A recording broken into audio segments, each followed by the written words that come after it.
Soy Susana, tengo 32 años. Entré en casa de mis padres para recoger a mis hijos y escuché a mi madre decir, los primos comen primero, los de mi hija tienen que esperar a las sobras. Javier y Tiago estaban sentados en un rincón mirando con tristeza sus platos vacíos mientras los hijos de mi hermana, Leticia, se servían una segunda ración. Id acostumbrándoos, les dijo Leticia a mis hijos. Habéis nacido solo para comer sobras.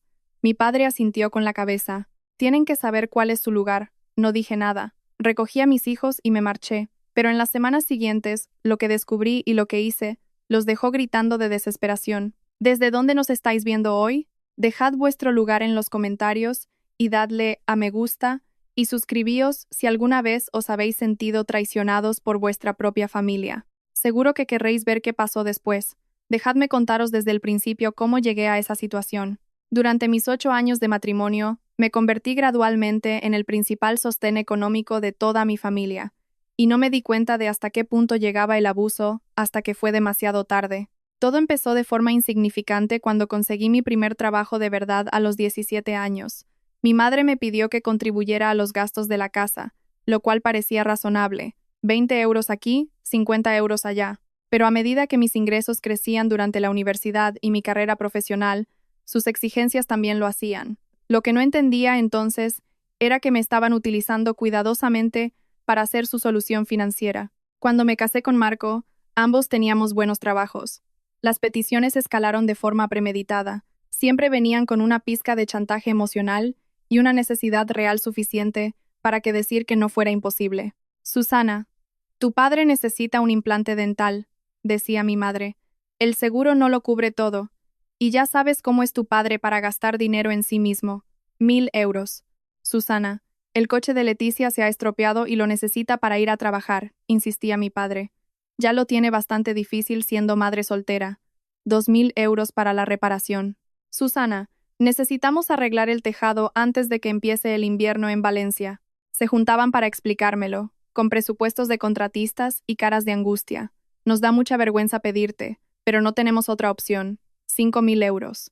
Lo pagué todo, cada gasto que me pedían, porque los quería y porque ayudar a la familia es lo que se debe hacer. De lo que no me daba cuenta era de que la cifra no dejaba de subir, y que mi éxito profesional me convertía en un objetivo cada vez más atractivo para emergencias mayores. El patrón era insidioso. Cuando Marco y yo necesitamos ayuda para una mudanza, todos estaban ocupados con planes previos. Cuando me operaron y necesité que alguien cuidara de los niños, Leticia no pudo pedirse días en el trabajo. Cuando les pedimos que se quedaran con los niños por nuestro aniversario, de repente todo el mundo tenía compromisos. Pero cuando necesitaban dinero, yo era la primera a la que llamaban, y siempre decía que sí. Marco intentaba señalar la injusticia con suavidad. Me preguntaba, cariño, ¿cuándo fue la última vez que te ayudaron en algo? Pero yo los defendía. Las relaciones familiares son complejas. Pensaba que ellos demostraban su amor de otra manera, no eran personas afectuosas. De lo que no me percataba era de la imagen completa que Marco estaba uniendo poco a poco. Los comentarios sutiles sobre los niños mestizos, cómo las conversaciones se volvían tensas cuando él entraba en la habitación, las preguntas sobre si nuestros hijos encajarían socialmente, me lo perdí todo por estar demasiado centrada en ser la buena hija, la hermana fiable, el modelo de éxito que debía ayudar a los demás a alcanzar la estabilidad. El día que todo empezó a desmoronarse parecía normal. Tuve una reunión con un cliente que se alargó, así que llamé a mi madre para pedirle que se quedara con Javier y Tiago hasta la noche. Ella aceptó, lo que debió ser mi primera señal de alarma. Mi madre rara vez se ofrecía voluntaria para pasar tiempo extra con mis hijos, aunque nunca lo admitiría en público. Cuando entré en el chalet a las 6:30 de la tarde, oí el ruido de los niños dentro, pero algo era distinto. Los sonidos estaban separados. Unas voces venían del comedor y otras de la zona de la cocina. Abrí con mi llave y vi a los gemelos de Leticia, Martina y Hugo, sentados a la mesa con platos llenos de comida y vasos grandes de leche. Mis hijos estaban sentados con las piernas cruzadas en el suelo de la cocina, cerca de la puerta, compartiendo unos sándwiches de crema de cacao y mirando a sus primos comer lo que olía a macarrones caseros. «Ah, qué bien. ¿Ya estás aquí?», dijo mi madre. «Hola, mamá», respondí, mientras ella apenas levantaba la vista tras retirar el plato vacío de Martina. Acaban de terminar de cenar. Observé la escena lentamente. Leticia estaba relajada a la mesa, mirando el móvil mientras sus hijos disfrutaban de una segunda ración. Mi padre estaba en su sillón con un plato en el regazo, viendo las noticias. La división era clara. Unos niños comían y otros eran alimentados con sobras. Javier, Tiago, ¿cómo ha ido el día? Pregunté, agachándome a su altura. Bien, dijo Javier bajito. Tiene 8 años y ya ha aprendido a contener sus emociones. ¿Os lo habéis pasado bien con vuestros primos? Tiago, que tiene 6 años y aún no domina las sutilezas sociales, negó con la cabeza. Ellos estaban haciendo otras cosas. Volví a mirar la habitación, notando detalles que se me habían pasado en visitas anteriores. La forma en que mis hijos se apartaban automáticamente de la actividad principal de la familia, cómo los hijos de Leticia se sentían los dueños de la casa, mientras los míos se comportaban con la cautela de unos invitados que estorban. ¿Qué habéis cenado hoy? Pregunté, aunque ya lo sabía. Abuela ha hecho macarrones, anunció Martina con orgullo. Estaban muy ricos, añadió Hugo. ¿Y vosotros qué habéis comido? Sándwiches, dijo Tiago con naturalidad. La abuela dijo que no había suficientes macarrones para todos. Miré hacia la encimera, donde todavía había una olla grande con una cantidad considerable de sobras. Había macarrones de sobra para varias personas más. En realidad, dije mientras me levantaba, ¿por qué no les servimos un plato de cena caliente antes de irnos a casa? Oh, Susana, están bien, dijo mi madre rápidamente. Los niños no necesitan mucho. Dijeron que no tenían mucha hambre. Pero yo conozco a mis hijos. Tiago siempre tiene hambre. Y Javier nunca rechaza la comida de su abuela a menos que algo vaya mal. Ambos parecían cansados, no solo físicamente, sino emocionalmente agotados. Creo que les voy a poner un plato de todos modos, dije, dirigiéndome a la cocina. No hace falta ensuciar más vajilla, soltó Leticia sin levantar la vista del teléfono. Ya han comido. Los niños no tienen por qué atiborrarse cada vez que vienen aquí. Se refería a los niños como si mis hijos fueran algo aparte de los suyos, seres de menor categoría, que merecían menos consideración que su propia prole. Calenté una ración generosa para cada uno, y vi cómo sus caras se iluminaban, lo que confirmaba que tenían hambre de verdad. No solo hambre, sino necesidad de una comida real. Mientras comían, intenté reconstruir lo que realmente había pasado durante el día con sus abuelos. «¿Y bien, qué habéis hecho hoy?», pregunté con tono casual. «Ver la tele, sobre todo», dijo Javier entre bocado y bocado. «¿Habéis jugado a algo? ¿Habéis salido al jardín?» Los dos primos se miraron antes de que Martina respondiera. «Hemos jugado a la consola arriba». «Suena divertido». «¿Jugasteis también Javier y Tiago?» Silencio. Un silencio de esos que lo dicen todo. «Los juegos de arriba son para niños más grandes», dijo finalmente Hugo. «Aunque solo es un año mayor que Javier». «Ah, entiendo. ¿Y en el jardín?» «Ha hecho un día precioso». «Jugaron un rato atrás», dijo Leticia, todavía pegada al móvil. «Pero ya sabes, con grupos mezclados suele pasar. Diferentes intereses, diferentes niveles de comodidad». Esa frase quedó flotando en el aire con implicaciones que apenas empezaba a digerir. «¿Niveles de comodidad?», pregunté. «Oh, ya sabes», intervino mi madre rápido. «Diferentes edades, diferentes personalidades. Unos son más abiertos, otros más retraídos. Pero Tiago es uno de los niños más sociables que conozco. Y Javier solo se calla cuando siente que no es bienvenido», dije. «Seguro que la próxima vez se divierten más cuando se conozcan mejor». Hubo otro silencio incómodo. Leticia dejó el teléfono y dijo, «En realidad vamos a estar bastante ocupados los próximos fines de semana. Actividades de verano, ya sabes, las cosas típicas de la comunidad». «¿Qué tipo de actividades?»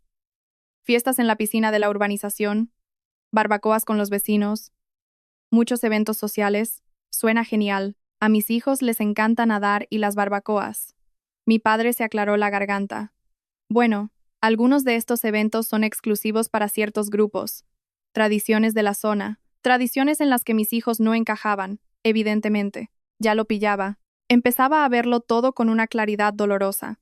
Y estas tradiciones no suelen incluir a familias que no se ajustan al perfil tradicional de la urbanización», remató mi madre con suavidad. Palabras envueltas en cortesía, pero con un significado inequívoco. Mis hijos no eran bienvenidos en los eventos del barrio porque eran mestizos, y mi familia aceptaba esa exclusión, en lugar de luchar por su integración. «¿Desde cuándo pasa esto?», pregunté en voz baja.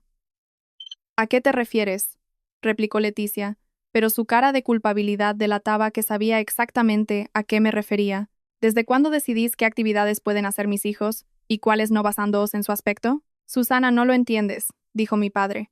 «Solo intentamos ser realistas con las situaciones sociales». Ser realistas significaba aceptar la discriminación contra niños de 8 y 6 años como si fuera algo lógico. ¿Habéis vivido alguna vez que vuestra propia familia trate diferente a vuestros hijos por su origen? ¿Cómo reaccionasteis al descubrir que la gente en la que confiabais era parte del problema? Dejad un comentario, porque lo que descubrí después fue aún peor. Intentaba procesar esta realidad cuando Tiago me tiró de la manga. Mamá, ¿podemos irnos ya a casa? Su vocecita de resignación me partió el alma. Mi hijo de 6 años no debería sonar como si ya esperara la decepción. Ni mis hijos deberían comportarse como si fueran una molestia para sus abuelos. Sí, cariño. Ya nos vamos, dije, ayudándole a terminar sus macarrones. Susana, no hagas un drama de esto, dijo mi madre. Solo intentamos que los niños entiendan cómo funcionan las cosas en sociedad. Excluyéndolos y preparándolos para la realidad, corrigió mi padre. El mundo no siempre es amable. Es mejor que lo aprendan en un entorno seguro. Entorno seguro. Pensaban que enseñar a mis hijos a esperar menos los mantenía a salvo. ¿Y creéis que la casa de sus abuelos es el lugar donde deben aprender que no son bienvenidos? Leticia protestó. No es eso lo que decimos. Entonces, ¿qué decís? Porque lo que me estáis diciendo es que mis hijos deben acostumbrarse a ser excluidos de las actividades familiares solo porque algunos vecinos se sienten incómodos con su presencia. No los excluimos de las actividades familiares, dijo mi madre. Hablamos de eventos externos, eventos a los que vas con los hijos de Leticia, pero no con los míos. Esa es la diferencia. Martina y Hugo encajan de forma natural en los círculos en los que nos movemos, mientras que tus hijos no. Miré a Javier y Tiago, que escuchaban con esa atención intensa que ponen los niños cuando se habla de su valor personal. Se estaban dando cuenta de que su propia familia los veía como una carga social. Venga, niños, coged las mochilas. Susana, no te vayas enfadada, suplicó mi madre. Podemos hablarlo. ¿Hablar qué? ¿Que creéis que mis hijos merecen un trato distinto al de sus primos? ¿Que veis aceptable enseñarles que deben esperar menos por quién es su padre? La habitación se quedó en silencio. Incluso Martina y Hugo, que habían estado charlando, se callaron. Queremos mucho a los niños, dijo mi madre débilmente. ¿Ah, sí? ¿Cuándo fue la última vez que fuisteis a ver un partido de fútbol de Tiago? ¿Cuándo preguntasteis por el último proyecto de dibujo de Javier? ¿Cuándo llamasteis solo para hablar con ellos y no para pedirme dinero para una factura? No pudieron responder porque todos sabíamos la verdad. Su relación con mis hijos siempre fue secundaria frente a su relación con mi cuenta bancaria. Es ridículo, dijo Leticia levantándose. Nos tratas como si fuéramos monstruos solo por ser sinceros sobre la realidad social. Yo estaba actuando como una madre cuyos hijos eran tratados como inferiores por su propia sangre. Nadie ha dicho que sean inferiores, protestó mi padre. Acabas de pasar 20 minutos explicando por qué no pueden hacer lo mismo que Martina y Hugo. Si eso no es tratarlos como inferiores, no sé qué es. Ayudé a mis hijos con sus cosas, con las manos temblando de una rabia contenida. ¿A dónde vais?, preguntó Leticia. A casa, con gente que valora a mis hijos igual que a los demás. El viaje de vuelta fue un mar de preguntas sin voz. Miraba constantemente por el retrovisor. Mis 2 hijos miraban por la ventana con ese silencio pensativo de los niños que intentan comprender comportamientos adultos que no tienen sentido. Finalmente, Tiago habló. Mamá, ¿por qué no podemos ir a la fiesta de la piscina? Me temía esa pregunta, esperando que no hubieran captado el fondo de la charla que acababan de presenciar. Porque algunas personas aún no están preparadas para aceptar a todo el mundo, cariño, porque nos vemos diferentes a Martina y Hugo. La crudeza de la observación de un niño de 6 años me dolió como un golpe. Había entendido mucho más de lo que yo creía. Sí, cielo. Hay gente con la mente muy cerrada respecto a las diferencias. Javier, mi pequeño filósofo de 8 años, intervino. ¿Es porque papá es negro y tú eres blanca? Es parte de ello, sí. ¿Y la abuela y el abuelo piensan que somos diferentes? Aparqué en la entrada de casa y apagué el motor, pensando cuánta verdad contarles, pero ellos ya habían sacado sus conclusiones. Sabéis que algunas personas en el mundo os tratarán distinto por vuestro aspecto. Por eso papá y yo siempre nos esforzamos para que sepáis lo especiales, valiosos y maravillosos que sois. Pero los abuelos también deberían pensar que somos especiales, dijo Tiago. Se supone que ellos también lo son. Me quedé en el coche mirando a mis preciosos hijos, que hacían preguntas que ningún niño debería tener que hacer, y me di cuenta de que no tenía una respuesta que los consolara, porque la evidencia decía que mis padres veían a mis hijos como un estorbo, no como un regalo. Marco estaba en la cocina cuando llegamos. Le bastó verme la cara para saber que algo grave había pasado. Tarde difícil, ¿verdad?, preguntó con cautela. Tenemos que hablar, dije, señalando con la cabeza hacia los niños mientras se instalaban. Pero Javier, con la honestidad brutal de un niño, fue directo a su padre. Papá, el abuelo dice que no podemos ir a las fiestas del barrio porque la gente no está cómoda con niños mestizos. La taza de café de Marco se detuvo a mitad de camino hacia su boca. Su expresión pasó por el dolor, la rabia y una especie de aceptación resignada.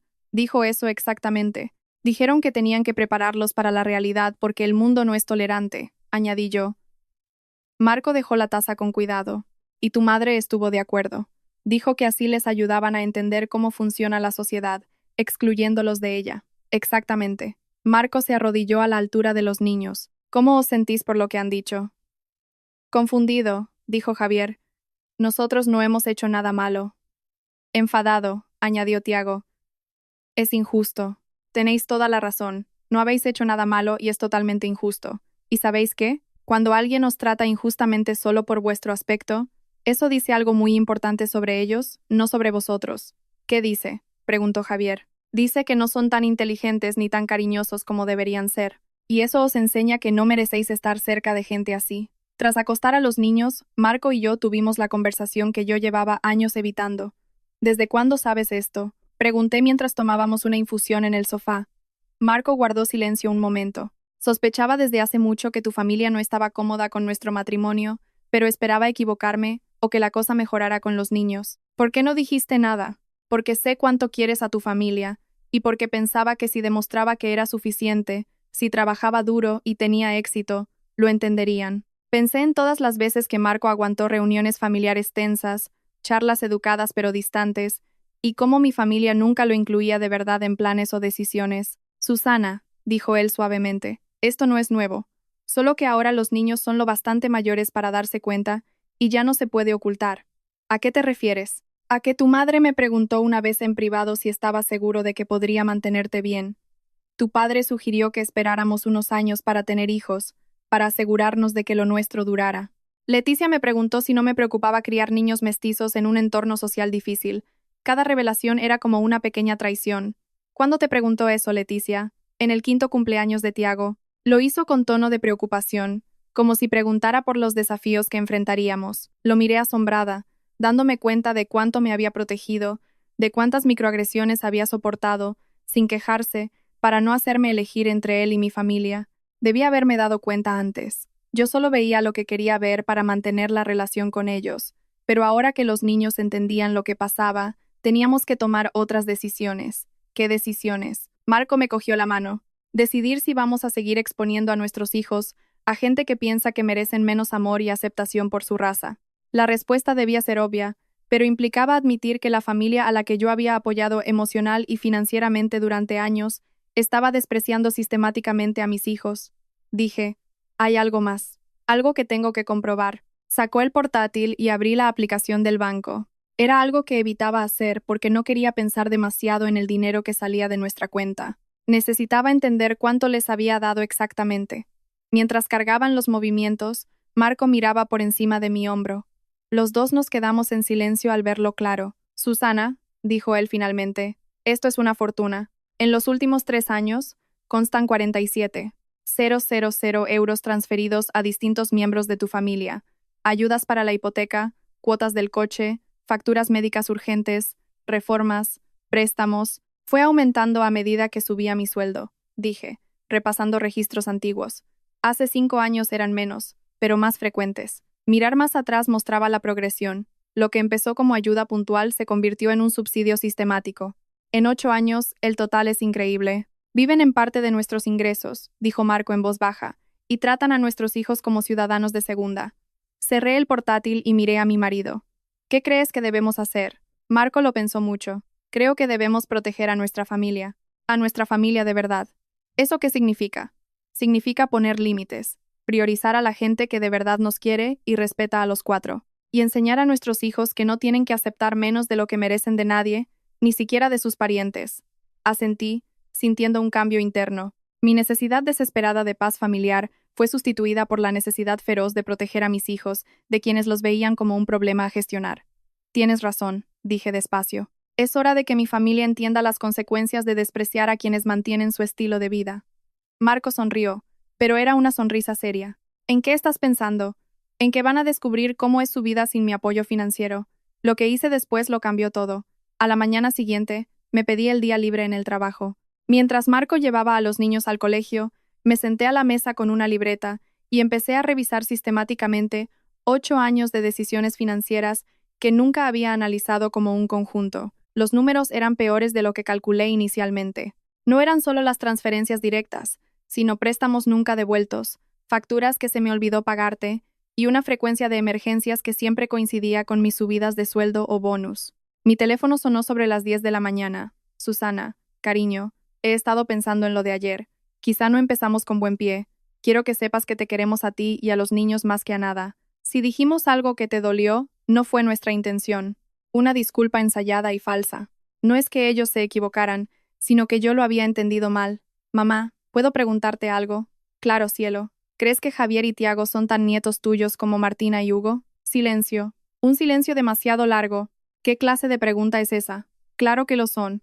Entonces, ¿por qué no los tratas como tales? ¿Susana?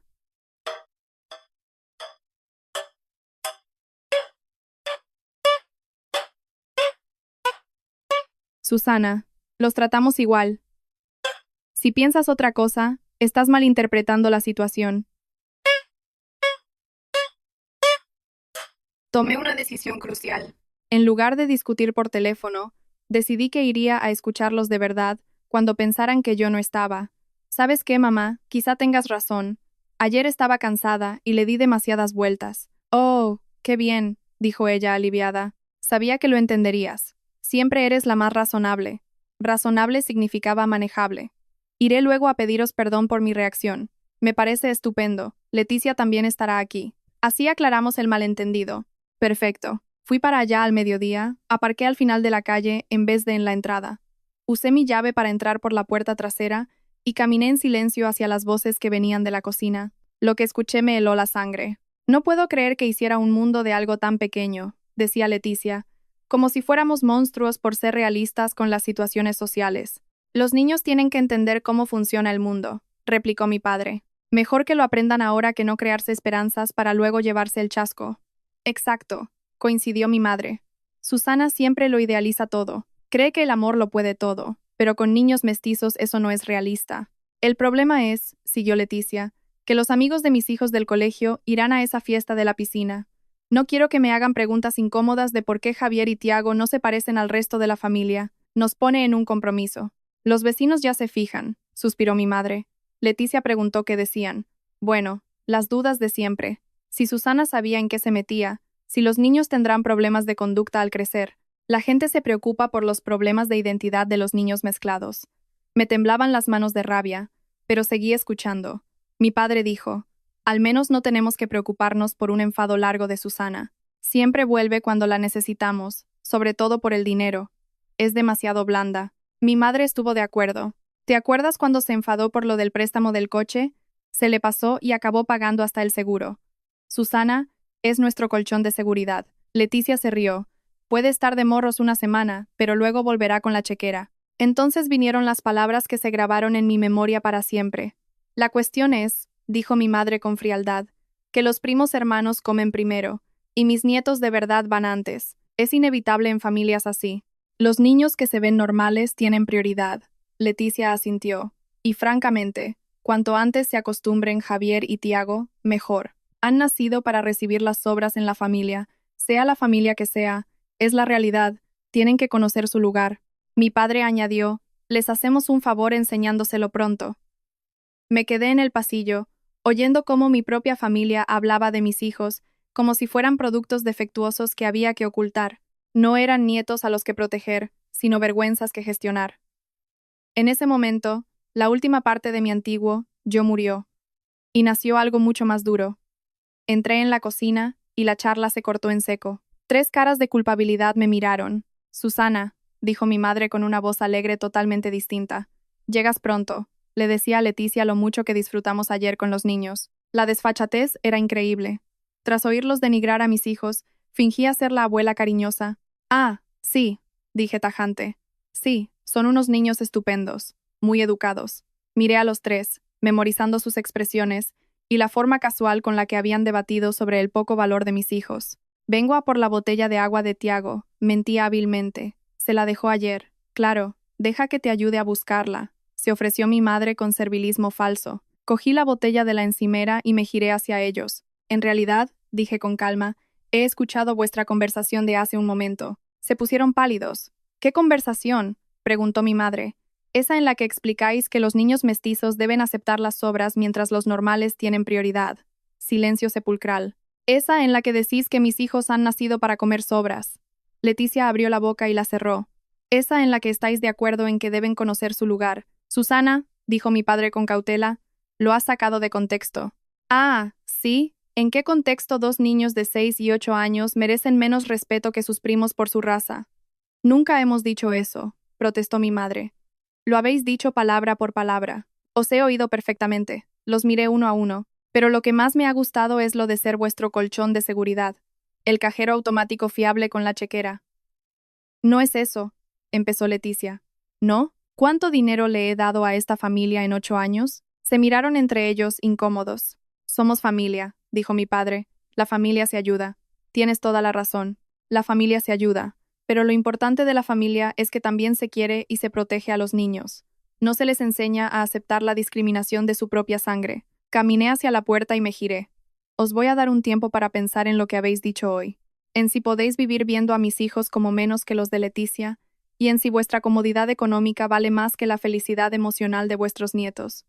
Susana, espera, llamó mi madre. Hablaremos cuando estéis listos para ser sinceros sobre si queréis a mis hijos en vuestra vida o solo queréis mi dinero.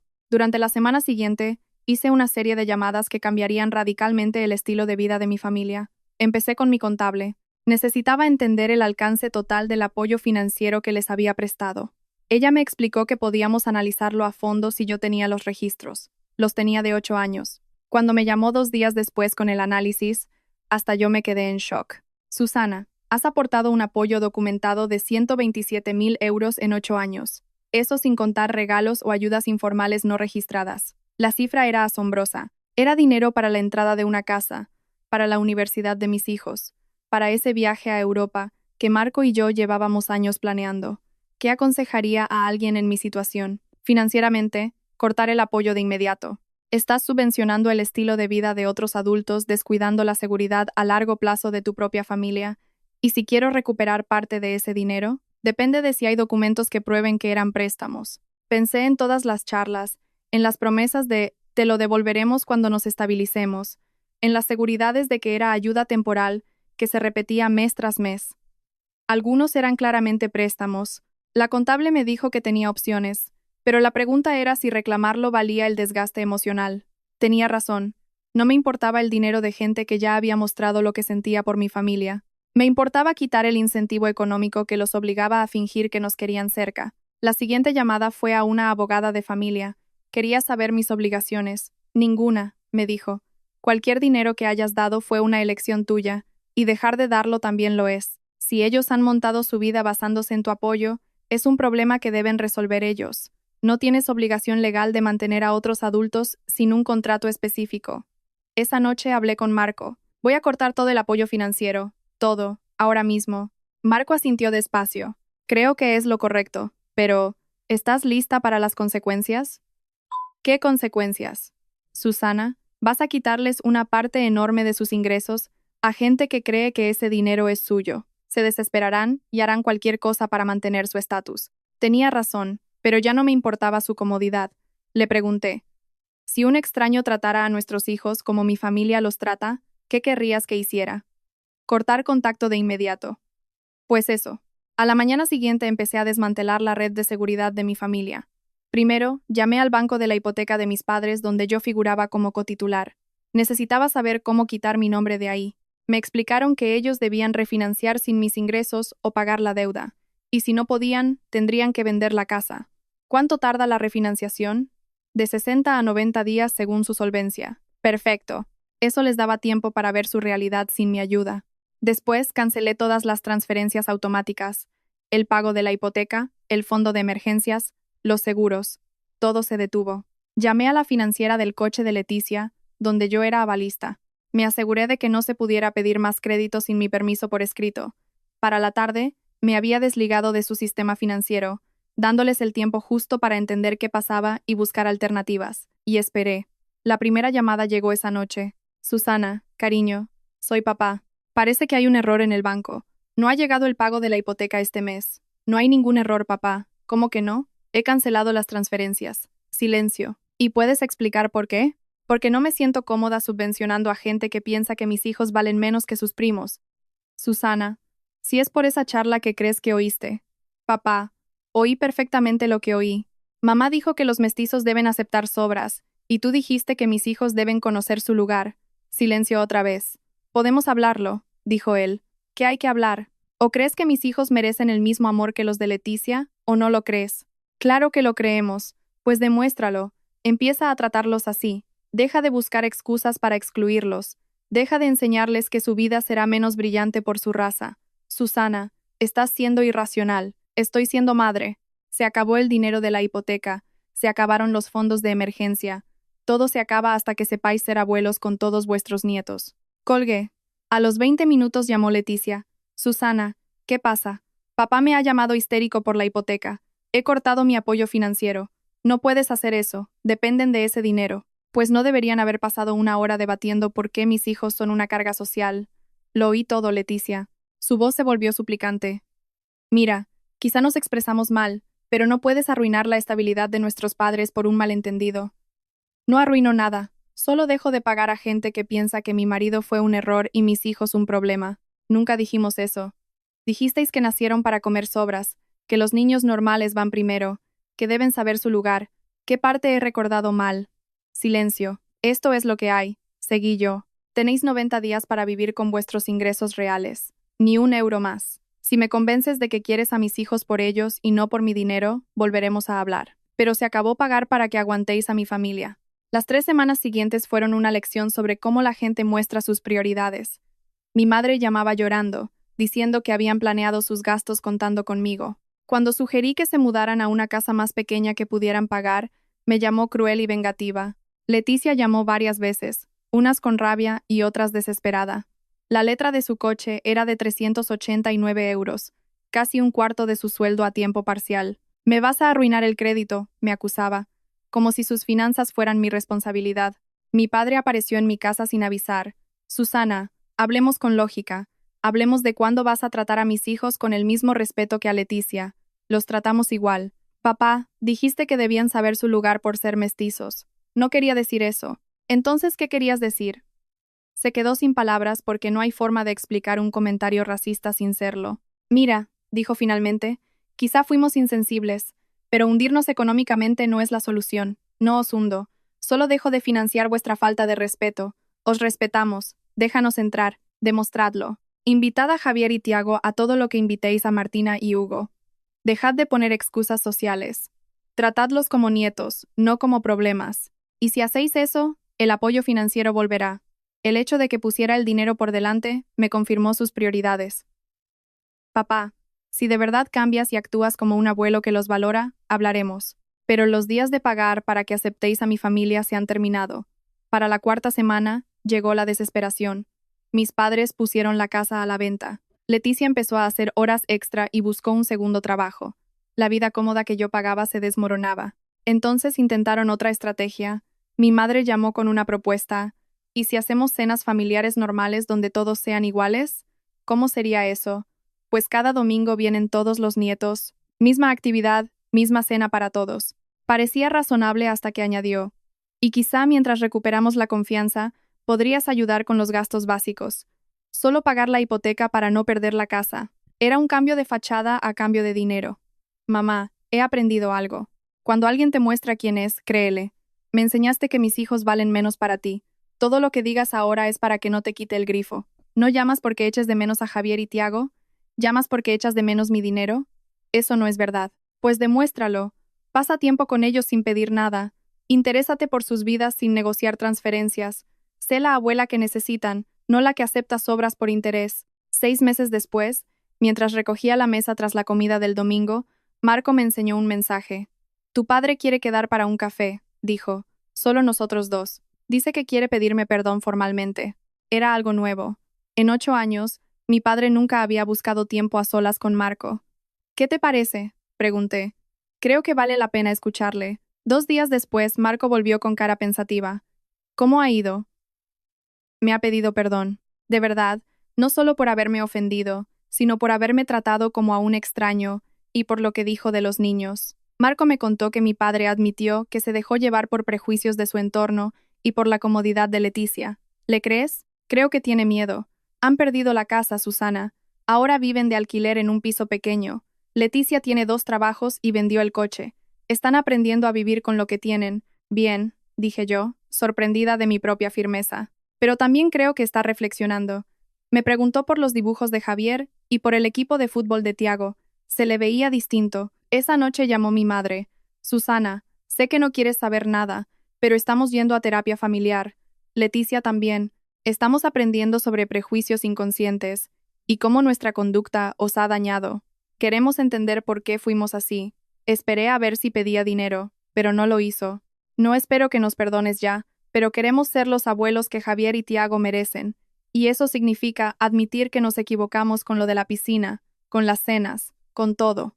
Estamos enfrentando nuestras propias sombras en vez de esperar que los niños se adapten. Por primera vez, su voz sonaba sincera. Mamá, que quede claro. Ese dinero no va a volver. Cambiéis lo que cambiéis, no volveré a financiar vuestra vida. Lo entiendo. Esta familia debe vivir con sus medios. Es nuestra responsabilidad, no la tuya. Fue la primera vez que la oí admitir eso. Si quieres una relación con mis hijos, seguí yo. Será porque los valoras, no para recuperar las transferencias. Los valoro, Susana. Sé que no lo pareció, pero de verdad quiero hacerlo bien. Pues demuéstralo. Sé la abuela que necesitan. 3 meses más tarde tuvimos la primera cena familiar en casi un año. No en su casa. Su piso nuevo es pequeño, así que fuimos a un restaurante y cada uno pagó lo suyo. Observé cómo mis padres interactuaban con los 4 nietos. Preguntaron a Javier por sus dibujos y escucharon de verdad. Animaron a Tiago con sus historias del fútbol. Incluyeron a los 2 en todo, igual que a los gemelos. No fue perfecto. Los hábitos de años no mueren en un día, pero era distinto. Mejor. Al ir hacia los coches, mi madre me apartó. Susana, perder tu dinero fue lo mejor que nos pasó. Nos obligó a ver por qué estábamos dispuestos a perderos a vosotros. Nos dimos cuenta de que priorizábamos la comodidad sobre la familia, el dinero sobre el amor. La miré buscando engaño, pero vi remordimiento real. Los niños aún preguntan por qué no nos vemos más, pero les dije que poco a poco. Quizá podamos cambiar eso. Al volver a casa, Tiago preguntó, Mamá, ¿los abuelos son distintos ahora? ¿Tú qué crees, cielo? Creo que lo intentan. El abuelo me escuchó cuando le contaba lo de clase. ¿Y eso cómo te hace sentir? Bien, como si quisieran conocernos de verdad. Javier asintió desde el asiento de atrás. Marco me cogió la mano. ¿Te arrepientes de cómo lo cortaste todo? Pensé en la casa que perdieron, en el estrés económico que les causé. Luego pensé en mis hijos aprendiendo que no deben aceptar menos de lo que merecen de nadie, ni siquiera de quienes dicen quererlos. Dije, de nada, de absolutamente nada. Si esta historia te ha llegado, dale a me gusta y suscríbete para más relatos sobre poner límites y proteger los valores de tu familia. A veces, lo más cariñoso que puedes hacer es no tolerar conductas que dañan a los que más quieres. Recuerda, tú enseñas a los demás cómo tratarte a ti y a los tuyos. No aceptes nunca que tus hijos no sean respetados e integrados plenamente.